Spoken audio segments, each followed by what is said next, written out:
ஆண்டுடைய வார்த்தை கேட்பதற்கு நாம் வேதாகமத்தை திருப்புவோம். 2 நாளாகமம் 14ஆம் அதிகாரம் 11ஆம் வசனம். ஆசா தன் தேவனாகிய கர்த்தரை நோக்கி கூப்பிட்டு, கர்த்தாவே, பலம் உள்ளவனுக்காகிலும் பலனற்றவனுக்காகிலும் உதவி செய்கிறது உமக்கு லேசான காரியம். எங்கள் தேவனாகிய கர்த்தாவே, எங்களுக்கு துணை நில்லும். உம்மை சார்ந்து உம்முடைய நாமத்தில் ஏராளமான இந்த கூட்டத்திற்கு எதிராக வந்தோம். கர்த்தாவே, நீர் எங்கள் தேவன், மனுஷன் உம்மை மேற்கொள்ள விடாதேயும் என்றான். ஹல்லேலூயா. அவர் உன் விண்ணப்பத்தின்படியே உனக்கு கட்டளையிடுவாராக. நீங்க ஜெபம் பண்ணும்போது எதற்காக ஜெபிக்கிறீர்களோ அதை பெற்றுக்கொள்வீர்கள் என்பதுதான் வாக்குத்தத்தம். உங்கள் ஜெபத்தில் நீங்கள் எதெல்லாம் ப்ரொனவுன்ஸ் பண்ணுறீங்களோ, உங்கள் வாயால் ஆண்டவர்கிட்ட இது எனக்கு வேணும், இதை நீங்கள் செய்யுங்க அப்படின்னு சொல்லி என்னென்ன காரியங்களை கேட்குறீங்களோ அதை எல்லாத்தையும் கர்த்தர் தருவேன்னு வாக்கு பண்ணியிருக்கிறார். இங்கே ஒரு மனிதன் ஜெபிக்கிறான். யூதாவின் ராஜாவில் ஒரு முக்கியமான ஒரு மனிதன்.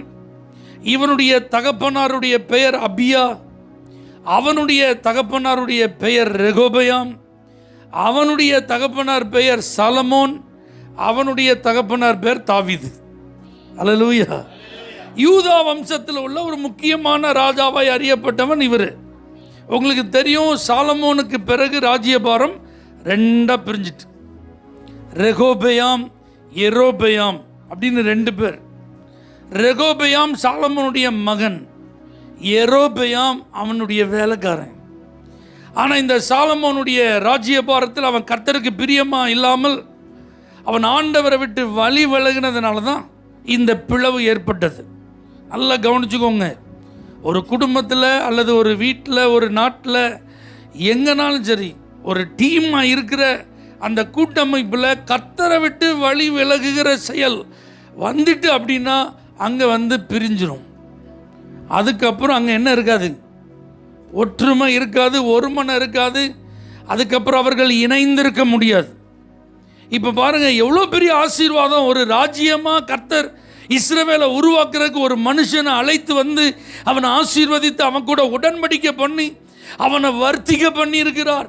லட்சக்கணக்கான ஜனங்களா அவர்களை பெருக பண்ணி ஓங்கிய புயத்தை, பலத்த கரத்தை வெளிப்படுத்தி அவங்களுக்குன்னு சொந்த நாட்டில் கொண்டு வந்து குடியமர்த்தி இருக்கிறார். கர்த்தரே உங்களை ஆளுகை செஞ்சுட்டு இருக்கும்போது எங்களுக்கு ஒரு ராஜா வேணும்னு கேட்டு சவுலை ஆண்டவர் அவங்களுக்கு கொடுக்குறாரு. அவன் சரியில்லாமல் போனதுனால இருதயத்திற்கு ஏற்ற தாவீதை ராஜாவாக கொடுக்குறாரு. அவன் கர்த்தருக்கு முன்பாக பிரியமாய் ஆட்சி செய்து தேவனுடைய இருதயத்தில் இடம் பிடிச்சிட்டான். ஆனால் அவனுடைய மகன் சாலமோன் அந்த வழியில் நடப்பதற்கு தவறினதினால் இப்போ ஒரே நாடு தான் 2 பார்ட் ஆயிட்டு. எப்படி இருக்கும்? ஒரே வீடு 2 குரூப்பாக இருந்தால் எப்படி இருக்கும்? அல்லேலூயா. ஒரே சர்ச்சு 2 குரூப்பாக இருந்தால் எப்படி இருக்கும்? நல்லா இருக்குமா? ஒரே இடத்துல வேலை செய்கிறோம் 2 குரூப்பாக இருந்தால் எப்படி இருக்கும்? ஒரே தெருவில் குடியிருக்கிறோம் 2 குரூப்பாக இருந்தால் எப்படி இருக்கும்? ஒன்று போல போகிறோம் ஆனால் 2 குரூப்பாக இருந்தால் எப்படி இருக்கும்? எவ்வளோ வருந்தத்தக்க ஒரு காரியம், எவ்வளோ வேதனையான ஒரு சூழ்நிலை. இதுதான் நடந்தது. ஆனால் ஆண்டவர் பாருங்க, தாவீதுக்கு ஒரு வாக்கு பண்ணியிருந்தார், உன் விளக்கு அணையாது. இது தொடருது அப்படியே.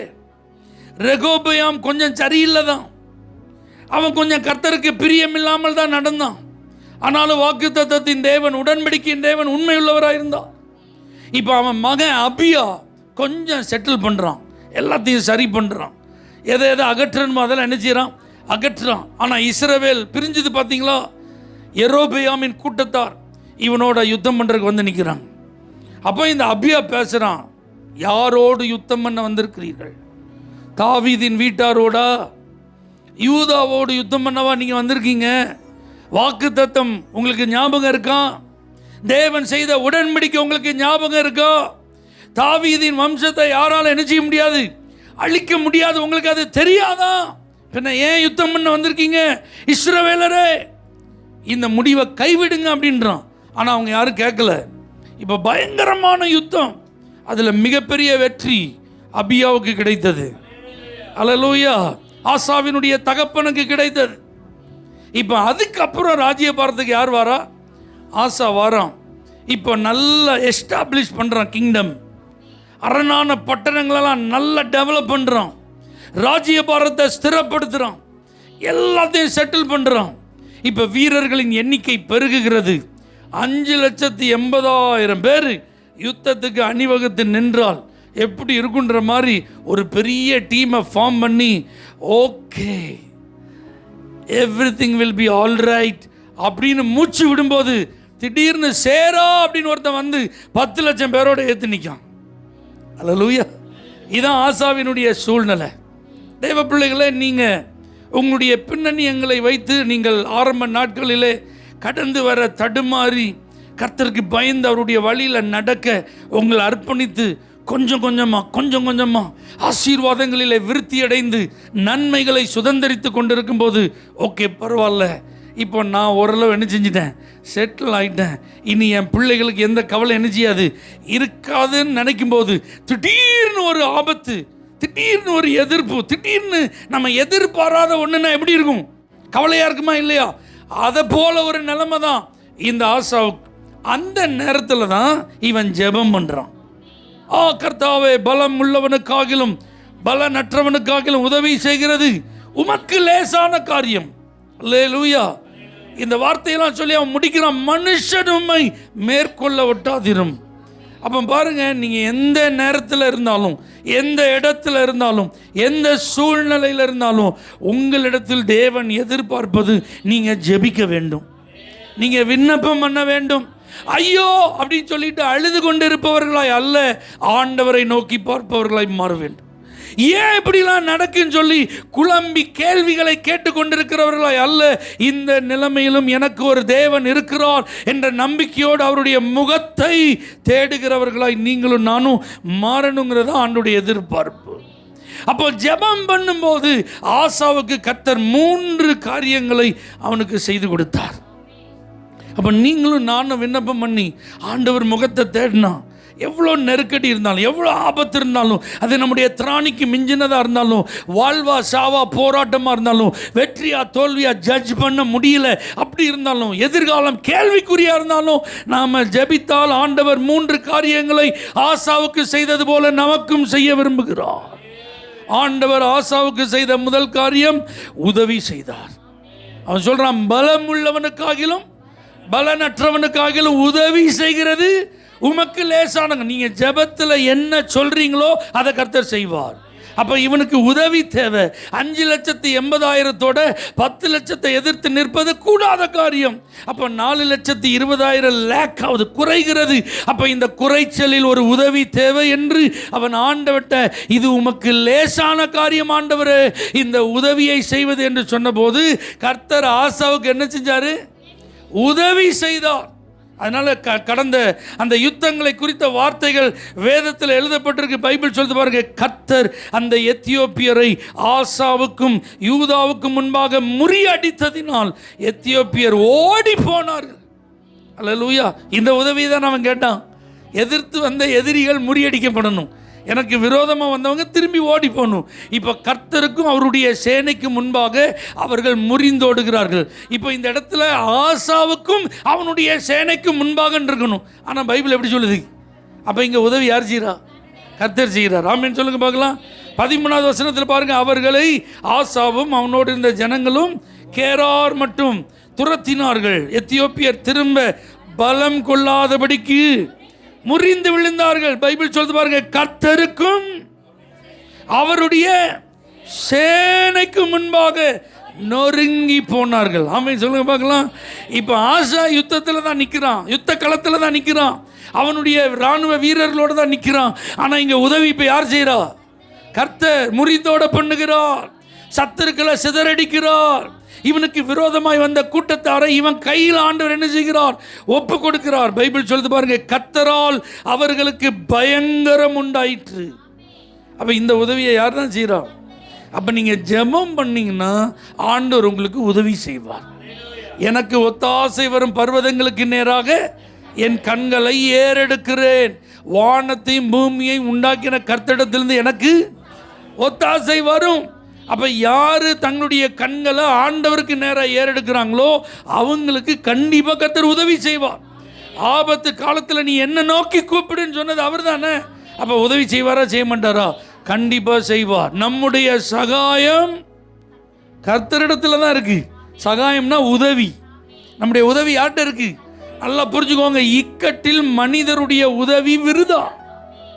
ஆமாம், நீங்கள் மனுஷன்ட ஏதாவது உதவியை நீங்கள் எதிர்பார்த்தா அது நிச்சயம் உங்களுக்கு வருத்தத்தையோ அல்லது ஏமாற்றத்தையோ உண்டாக்கும் என்பதில் சந்தேகம் இல்லை. ஆனால் கர்த்தர்ட்ட உதவியை நீங்கள் எதிர்பார்த்தா நீங்கள் ஒரு நாளும் ஏமாற்றப்பட மாட்டீங்க. அதனால தான் சங்கீதக்காரன் சொல்கிறான், சகாயம் பெற்றேன் ஆகையால் என் பாட்டினால் அவரை துதிப்பேன். சகாயம்னா உதவி. அவன் சொல்கிறான், உதவி பெற்றேன், எனக்கு தேவையான உதவியை நான் கர்த்தரிடத்தில் பெற்றேன். அதனால நான் இப்போ நல்ல கர்த்தரை பாடி என்ன செஞ்சிட்டு இருக்கேன்? துதிச்சிட்டு இருக்கிறேன். தேவ பிள்ளைகளை, நீங்களும் உதவிக்காக காத்திருக்கிறீர்களா? உங்களுக்கு உதவின்னு ஒன்று எல்லா நிலைகளிலையும் நீங்கள் அதை யோசிக்கலாம். ஏதோ ஒரு பொருளாதாரத்தில் உதவி அப்படி அதை மட்டும் நினைக்காதீங்க. இந்த இடத்துல இவனுக்கு வெற்றி உதவியாக தேவை. இந்த வெற்றியை இவனால் என்ன செய்ய முடியாது, பெற்றுக்கொள்ள முடியாது. ஆனால் அந்த உதவியை கர்த்தர் செய்து அவனுக்கு வெற்றியை கொடுத்தார். நல்லா புரிஞ்சுக்கோங்க, ஜெபிக்கிறவங்களுக்கு கர்த்தர் உதவி செய்வார். அப்படி உதவி செய்ய அவர் தம்முடைய வல்லமையை வெளிப்படுத்துவார். அவர்கிட்ட வல்லமை இருக்கா இல்லையா? ஆசாட்ட அந்த பவர் இல்லை, ஆசாட்ட அந்த இன்ஃப்ளூயன்ஸ் இல்லை, ஆசாட்ட அவ்வளோ வெப்பன்ஸ் இல்லை, ஆசாட்ட போதுமான சோல்ஜர்ஸ் இல்லை. ஆசா இந்த யுத்தத்திற்கு போனால் அவனை எதிர்த்து நிற்க இவங்க 2 பேரும் இவால்வேட் பண்ணாங்கன்னா, கருத்து கணிப்பு யார் பலம் வாய்ந்தவர்கள் யார் பலவீனமானவர்னா யோசிக்காமல் சொல்லிடுவாங்க, ஆசா தான் பலவீனமானவன், சேரா பலம் வாய்ந்தவன். ஏன்னா 10 லட்சம் அங்கே இருக்குது, அவ்வளோதான் 5,80,000 தான் இருக்குது. அப்போ யார் ஸ்ட்ராங் அப்படின்னா அவன் தான் ஸ்ட்ராங், எதிரி தான் ஸ்ட்ராங். ஆனால் நீங்கள் ஜெபிக்கிறவர்களாக இருந்தால் வல்லமை உள்ள தேவன் பலவீனமான உங்களை பலப்படுத்துவார், குறைவோடு இருக்கிற உங்களை நிறைவாக்குவார். மற்றவர்களோடு ஒப்பிட்டு பார்க்கும்போது நீங்கள் அறியப்படுகிற அளவுக்கு அடையாளத்தை கருத்து தந்துடுவார். எப்படி இப்போ அவன் இப்படி ஜெயிச்சான் அப்படின்னா, அவன் ஜெயிக்கல, அவனுக்கு பலம் கொடுத்த தேவன் ஒருவர் அவனுக்கு உதவியாய் வந்தார். அல்லையோ, ஓம் பலவீனத்தில் ஏம் பலம் பூரணமாக விளங்கும். அப்போ நீங்கள் எங்கெல்லாம் வீக்காக இருக்கீங்களோ அதுக்கெல்லாம் ஜெபம் பண்ணுங்க. இன்டலெக்சுவலாக வீக்காக இருக்கீங்களா, ப்ரே ஃபார் தட். ஆண்டவர் அந்த புத்தி கூர்மையை தருவார். ஆமென். விஸ்டம் லேக்கா இருக்கா, ஞானம் குறைவா இருக்கா, ஒருவரையும் கடிந்து கொள்ளாத தேவன் அவர். அவர்கிட்ட நீங்க கேளுங்க, உங்களுக்கு நல்ல விஸ்டம் தருவார். ஞானம் புத்தி அறிவு என்னுடையது என்றார் ஆண்டவர். நான் அவங்களுக்கு கடிந்து கொள்ளாம சம்பூர்ணமா கொடுக்கிற தேவன் அப்படின்னு தன்னை அறிமுகம் பண்ணுகிறான். அப்போ உங்களுக்கு எங்க ஹெல்ப் வேணும், எதுல உதவி வேணும், ஆண்டவர்கிட்ட கேளுங்க. படிக்கிறதுக்கு என்ன வேணும்? ஞானம் வேணும், ஞாபக சக்தி வேணும், புரிந்து கொள்ளக்கூடிய கிருபை வேணும், மெமரி பவர் வேணும். இதுக்காக முட்டி முட்டி படித்தா மண்டையில் பதிஞ்சிருமா? டியூஷனுக்கு போனால் எல்லாம் வந்துருமா? எல்லாம் நமக்கு ஒரு ரீசோர்ஸஸ் தான், சோர்ஸ் கிடையாது. ஆமென் சொல்லுங்க. சோர்ஸுக்கும் ரீசோர்ஸுக்கும் வித்தியாசம் இருக்குது. சோர்ஸ் காட் தான், ரீசோர்ஸ் தான் நமக்கு இங்கே சப்ளை பண்ணுறதுக்கு நிறையா ஏதுக்கள் இருக்கிறது, நமக்கு ஹெல்ப் பண்ணுறதுக்கு நிறைய சப்போர்ட்ஸுக்கு நிறைய வாய்ப்புகள் இருக்கிறது. ஆனால் நீங்கள் ஜெபம் பண்ணால் கர்த்தரே ஆதரவாக இருப்பார், கர்த்தரே உதவியாக இருப்பார். எத்தனை பேர் நீங்கள் ஆமேன்னு சொல்கிறீங்க? அல்லேலூயா. ஆண்டவர் உங்களுக்கு உதவி செய்கிறவருங்க. இப்போ பாருங்கள், எஸ்தர் ராஜாத்தி ராஜாவுக்கு முன்னாடி போய் நிற்கும் போது பைபிள் சொல்லுது, ராஜாவின் கண்களில் அவனுக்கு என்ன கிடைச்சுதான்? தயை கிடைச்சுதான். இந்த உதவியை யார் தான் செஞ்சா? கர்த்தர். இது ராஜாத்திங்கிறதுனால அவன் வச்ச அன்பு கிடையாது. அவர் ராணி, பட்டத்து ராணியா முடி சூட்டப்பட்டிருக்கிறாள் என்பதற்காக அவன் காண்பித்த தயை கிடையாது. ஏன்னா 30 days அவன் கூப்பிடவே இல்லை. 30 நாள் அவன் முகத்தையும் அவன் பார்க்கல. 30 நாள் அவளை குறித்து அவன் திங்க் பண்ணவே இல்லைன்னா அவன் என்ன ராஜாவாக இருந்திருப்பான் யோசிச்சுப்பார். மனைவியை குறித்து யோசிச்சே பார்க்காத ஒருத்தன் ராஜாவாக இருந்தான்னா எப்படி இருந்திருக்கு யோசிச்சு பாருங்க. நம்ம வீட்டில் ஒருத்தர் என்ன செய்யறா, மனைவின்னு ஒருத்தர் இருக்காங்கிற எண்ணமே இல்லாமல் வாழ்ந்த ஒரு ராஜாவா அகாஸ்வேர் இருந்திருக்கா. இப்போ அவன் முகத்தை போய் என்ன செய்யணும், பார்க்கணும். அப்படின்னா அந்த ராஜா எப்படி ஆளாக இருந்திருப்பான் பாருங்க. இப்போ அவன் கண்ணில் என்ன கிடைக்கணும்? தயை கிடைக்கணும். எப்படி? டான்ஸ் ஆடி அவனை மயக்கிடலாமா? அலங்காரம் பண்ணி மயக்கிடலாமா? மேக்கப் போட்டு மயக்கிடலாமா? சூப்பராக ஃபைனாக ட்ரெஸ் பண்ணி மயக்கிடலாமா? அல்லது இனிமையாக பேசி மயக்கிடலாமா? ஒன்றும் செய்ய முடியாது. இப்போ அவன் பொற்செங்கோல நீட்டலைன்னா தலை இருக்காது உடம்புல. அல்லேலூயா. ஆனால் பைபிள் சொல்லுது, ஆண்டவர் அந்த ராஜாவின் கண்களில் அவனுக்கு என்ன கொடுத்தாராம்? அதான் அன்னைக்கு கிடைச்ச உதவி. அந்த தயை மட்டும் அவளுக்கு கிடைக்கலன்னா ராஜாட்ட உட்காந்து பேசவே முடியாது. எப்படி இருக்கு யோசிச்சு பாருங்க. 3 நாள் சாப்பிடலை, 3 நாள் தண்ணி குடிக்கல, இரவும் பகலும், டே அண்ட் நைட். அப்போ எவ்வளோ நேரம் தூங்கி இருப்பாங்க நமக்கு தெரியாது. ப்ராப்பர் ஸ்லீப் கிடையாது, சரியா? No food, no water. காரியம் ரொம்ப சீரியஸ். ஏன்னா சட்டம் பிறப்பிக்கப்பட்டு விட்டது. யூதர்கள் குறிப்பிட்ட மாதம் குறிப்பிட்ட தேதியில் அழிக்கப்படணும். அதில் மாற்று கருத்துக்கு இடமே இல்லை, வேறு வழியே கிடையாது. பேர்டன், மன அழுத்தம். அப்போ ஜெபம் பண்ணும்போது சும்மா ஹாயாலாம் என்ன செஞ்சிருக்க மாட்டாங்க, ஜெபம் பண்ணியிருக்க மாட்டாங்க. கண்டிப்பாக அழுது இருதயத்தை ஒட்டச்சு ஊற்றி தான் என்ன செஞ்சிருப்பான். அப்போ கண்ணெல்லாம் எப்படி இருந்திருக்கும், கலங்கி போய், முகமெல்லாம் எப்படி இருந்திருக்கும், வீங்கி போய் இருந்திருக்கும். இந்த ராஜாவுக்கு முன்னாடி மனைவியாக ஒருத்தி போய் நின்று அவர் செலக்ட் பண்ணுறதுக்கு 1 வருஷம் டைம் எடுத்துக்கிட்டாங்களாம். 6 மாதம்னு 2 பார்ட்டாக அவங்கள சுத்திகரிச்சுட்டு தான் யார் முன்னாடி போய் நிற்கணும். அப்போ ராஜா அவள் அப்படியே பார்க்கும்போது, இவ ஒரு ஆள், நீ இவளை என் முன்னாடி கொண்டு வந்திருக்கேன்னு சொல்லிட்டான்னா ஏகாய் காலி. அதனால தான் அவ்வளோ சுத்திகரிப்பு. இப்போ அதெல்லாம் தாண்டி யார் ராஜாத்தியா வந்திருக்கா? எஸ்தர் வந்துட்டா. இப்போ நீங்கள் நல்லா கொஞ்சம் கற்பனை செஞ்சு பாருங்கள், நடைமுறையில் யோசிச்சு பாருங்கள். மனசில் நிம்மதி கிடையாது, இப்போ பெரிய குழப்பம், சமாதானம் கிடையாது, மன அழுத்தம், ராத்திரி பகலாக தூக்கம் கிடையாது, 3 நாளும் சாப்பாடு கிடையாது, 3 நாள் தண்ணி கிடையாது, புலம்பி அழுது என்ன செஞ்சுருக்காங்க, ஜெபம் பண்ணியிருக்காங்க. இப்போ ராஜாவை போய் பார்க்கணும். என்ன தான் பூசி முழுகி போனாலும் முகம் எப்படி இருக்கும் சொல்லுங்க? பட்டுச்சலையே கட்டிட்டு போட்டுமே, ஃபேஷியலே பண்ணிட்டு போட்டுமே, அகத்தின் அழகு முகத்தில் தெரியுமா இல்லையா? ஆனால் அங்கே ராஜா என்ன செய்கிறாரு, தயை வைத்தார். அல்லேலூயா. ஏன் உன் முகம் வாடி இருக்கு, இப்படி என் முன்னாடி வரக்கூடாதுன்னு உனக்கு தெரியாதா? உனக்கு என்ன குறை? சாப்பாடு இல்லையா, தண்ணி இல்லையா, ஆடை இல்லையா, அலங்காரம் இல்லையா? என்ன தைரியம் உனக்கு இப்படி ஒரு மாதிரியா ஏதோ அவசரமாக அலங்காரம் பண்ணிட்டு என் முன்னாடி வந்து நிற்கிறியே அப்படின்னு அவன் என்ன செய்யலை, சொல்லலை. அப்போ இந்த உதவியை யார் செஞ்சா? ஜெபிக்கிறவங்களுக்கு தான் இந்த உதவி. நல்லா புரிஞ்சுக்கோங்க. ஜெபம் பண்ணிட்டீங்கன்னா கர்த்தருடைய வல்லமை ராஜாக்களின் இருதயத்தை நீர்க்கால்களை போல திருப்பிடும், உங்களுக்கு ஃபேவராக மாத்திரும். அல்லேலூயா. நெகேமியா இதே மாதிரி ஜெபம் பண்ணிட்டே இருக்கிறான், மாதங்களா உபவாசத்தோடு கண்ணீரோடு. ராஜா கண்டுபிடிச்சிட்டான், இது மனதின் துக்கமே அல்லாமல் வேறே அல்ல. அல்லேலூயா. அப்போ இவன் ஒத்துக்கிட்டான். ஆமாம், அப்போ உனக்கு என்ன பிரச்சனை? அவன் பாருங்க, டக்குன்னு 1 நிமிஷம் மனசில் ஜோம் பண்ணிட்டு ராஜாட்ட விஷயத்த சொல்லிட்டான். இப்போ அவன் முட்டு போட்டு ஜோம் பண்ணலை. 1 நிமிஷம் ராஜா, எக்ஸ்கியூஸ் மீ, என் ப்ரேயர் ரூம் வரைக்கும் என்ன செஞ்சிடறேன், போயிட்டு வந்துடுறேன் அப்படின்னு கேட்டுட்டு ப்ரேயர் ரூமுக்கு என்ன செய்யல, போகலை. அவன் கேட்ட அடுத்த நிமிஷம் அந்த மனசுக்குள்ள ஒரு சின்ன ஜெபம் பண்ணிட்டு காரியத்தை சொல்கிறான். நீ போயிட்டு வர்றதுக்கு எவ்வளோ நாள் ஆகுன்றான். இவ்வளோ காலம் ஆகும். ஓகே, போயிட்டு வா, உனக்கு ரெஃபரன்ஸ் லெட்டர் தரேன், ரெக்கமெண்டேஷன் லெட்டர் தரேன், ஆட்களை சப்போர்ட்டுக்கு தரேன், உன் காரியத்தை நடப்பி. ஹல்லேலூயா. அப்போ இந்த தயவு யாருக்கு தான், இந்த உதவி யாருக்கு தான்? ஜெபம் பண்ணுறவங்களுக்கு தாங்க கிடைக்கும். இதை ஜெபம் பண்ணாதவங்க எதிர்பார்க்கவே கூடாது. நான் ஜெபமே பண்ண மாட்டேன், ஆனால் நான் போகிற இடத்துலலாம் எனக்கு தயவு கிடைக்குன்னா வாய்ப்பு இல்லை. நான் ஜெபமே பண்ண மாட்டேன், எனக்கு ஞானம் கிடைக்கும்னா வாய்ப்பு இல்லை. நீங்கள் நல்லா ஜெபிக்கிறவங்களா இருந்தால் தான் உங்களுக்கு உதவி. அந்த உதவிக்கு கர்த்தருடைய வல்லமை அது எங்கே வெளிப்படணுமோ வெளிப்படும், யார்கிட்ட பேசணுமோ அது பேசும். நீங்கள் போய் செய்ய முடியாததை, நீங்கள் போய் பேச முடியாததை, உங்கள் காரியத்தை உங்களால் செய்ய முடியாத சூழ்நிலையில் நீங்கள் ஜெபம் பண்ணுறவங்களா இருந்தால் கர்த்தருடைய வல்லமை வெளிப்பட்டு அந்த உதவி உங்களுக்கு கிடைக்க ஆண்டவர் கிருபை தருவார். 2வது ஜெபம் பண்ணால் என்ன நடக்கும்? ஆசா எப்படி ஜெபம் பண்ணுறார் பாருங்க. எங்கள் தேவனாகிய கர்த்தாவே எங்களுக்கு துணை நில்லும். அப்போ ஜெபிக்கிறவர்களுக்கு தேவன் உதவி செய்கிறவர் மாத்திரமல்ல, ஜெபிக்கிறவர்களுக்கு உறுதுணையாக இருப்பவர், ஜெபிப்பவங்களுக்கு கூட இருப்பவர். நல்லா புரிஞ்சுக்கோங்க. நான் உங்களை திக்கற்றவர்களாக விடேன் அப்படின்னு சொல்லியிருக்கிறார். நான் உன்னை விட்டு விலகுவதும் இல்லை, உன்னை கைவிடுவதும் இல்லை, உலகத்தின் முடிவு பரியந்தமும் சகல நாட்களிலும் நான் உன் கூடவே இருப்பேன் வாக்கு பண்ணியிருக்கிறார். இதெல்லாம் சொல்லிட்டு நீங்கள் ஜெபம் பண்ணாமல் இருந்தீங்கன்னா நீங்கள் தனியாக தான் இருப்பீங்க. அல்லேலூயா. இதே வாக்கு தத்தத்தை உரிமையோடு சொல்லிட்டு நீங்கள் ஜெபிக்கிறவங்களா இருந்தால் கர்த்தர் உறுதுணையாய் உங்களோடு கூட இருப்பார்.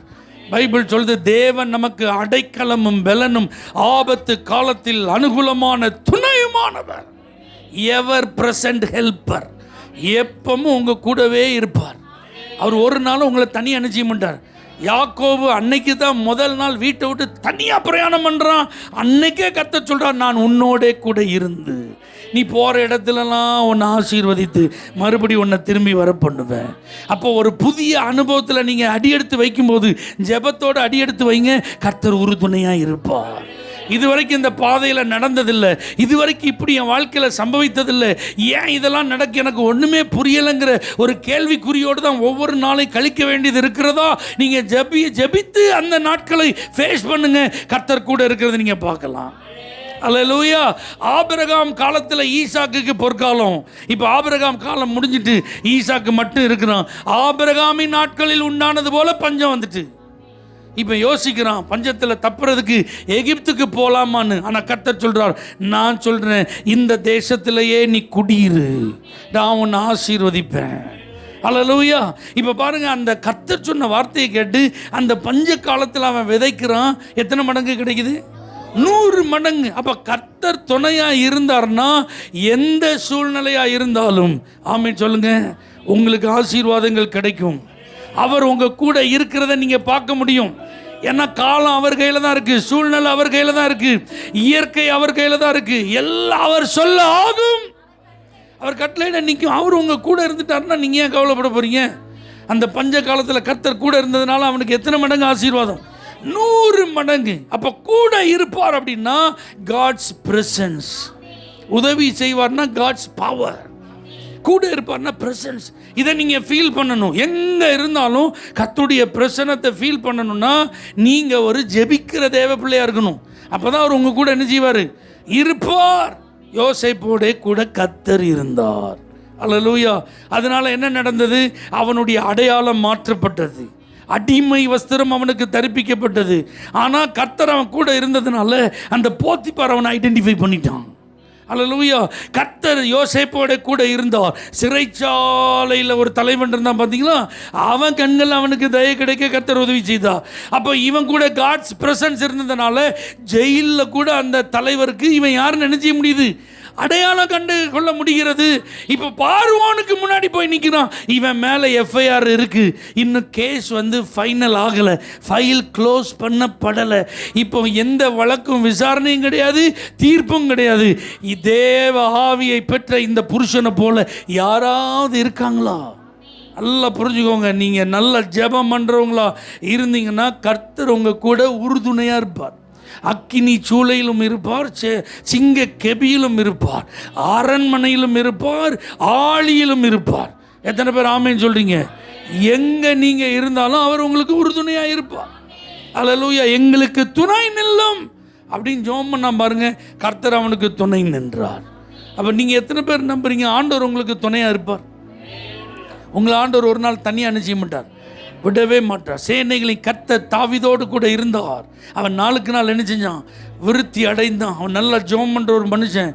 அவன் விருத்தி அடைய, வளர்ச்சி அடைய, முன்னேற்றம் அடைய, அவனை சுற்றிலும் எத்தனையோ சத்துருக்கள் இருந்தாலும் ஆண்டவர் அவன் கூட இருந்து அவனை விருத்தி அடைய பண்ணினார். அப்போ நீங்கள் நல்ல ஜெபம் பண்ணுங்க, கர்த்தர் உங்களுக்கு உறுதுணையாக இருப்பார். உங்கள் கூடவே அவர் என்ன செய்வார்? இருப்பார். மூணாவது, ஆண்டவர் என்ன செய்வார் பாருங்க. இந்த கூட்டத்திற்கு எதிராக வந்தோம், கர்த்தாவே நீர் எங்கள் தேவன், மனுஷன் உம்மை மேற்கொள்ள விடாது. இந்த சத்துரு எதுக்கு வந்திருக்கிறான்? இவனை அழிக்க வந்திருக்கிறான், இவன் ஆசீர்வாதத்தை பறிக்க வந்திருக்கிறான். இது வரைக்கும் இவன் கட்டி காத்த ராஜ்யபாரத்தை தன்னுடையதாக்கி கொள்ள வந்திருக்கிறான்.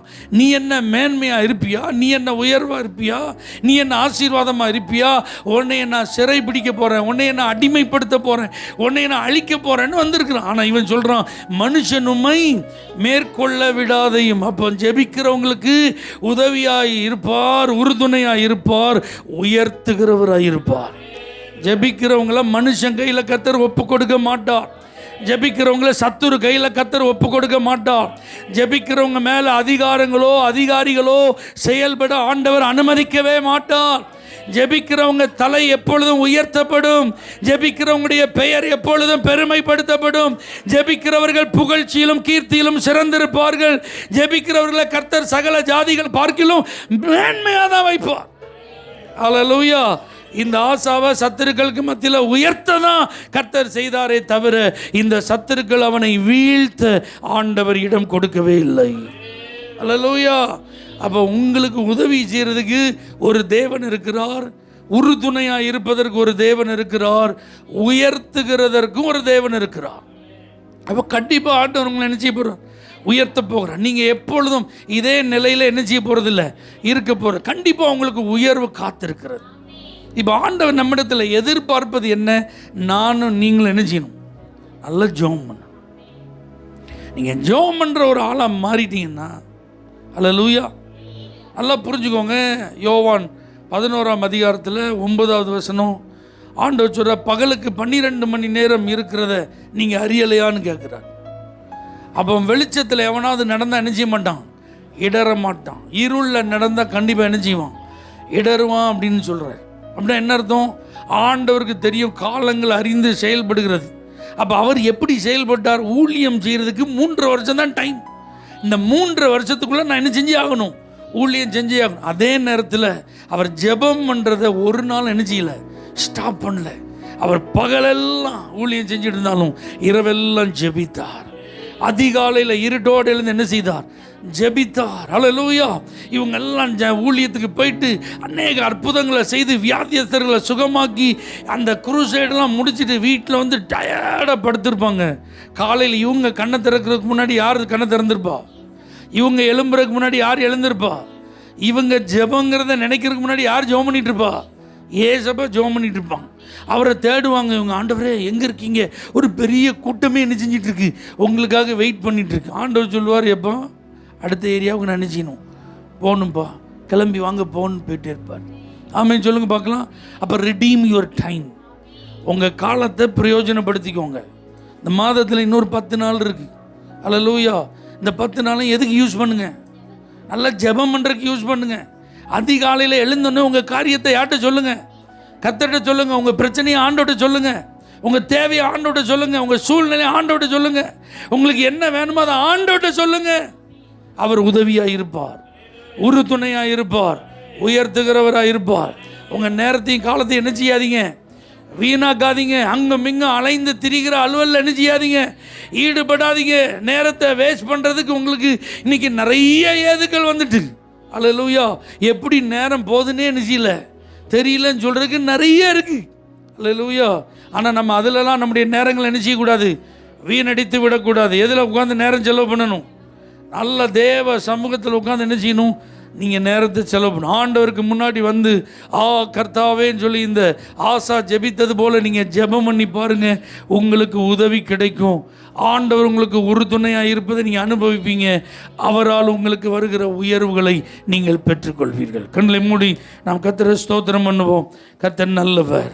ஆண்டவருடைய ஜெபம் பண்ண விண்ணப்பம் பண்ணும். ஆண்டவரே ஜெபம் பண்ணும். ஆண்டவரே, அது எவ்வளவு நெருக்கடியாக இருந்தாலும், அது எவ்வளவு ஆபத்தாக இருந்தாலும், அது எவ்வளவு அவசரமாக இருந்தாலும், அது எவ்வளவு அவசியமாக இருந்தாலும், எவ்வளவு துரிதமாக நான் செயல்பட வேண்டியது இருந்தாலும், ஜெபம் பண்ணாமல் எதையும் நான் செய்ய மாட்டேன். சொல்லுங்கள்.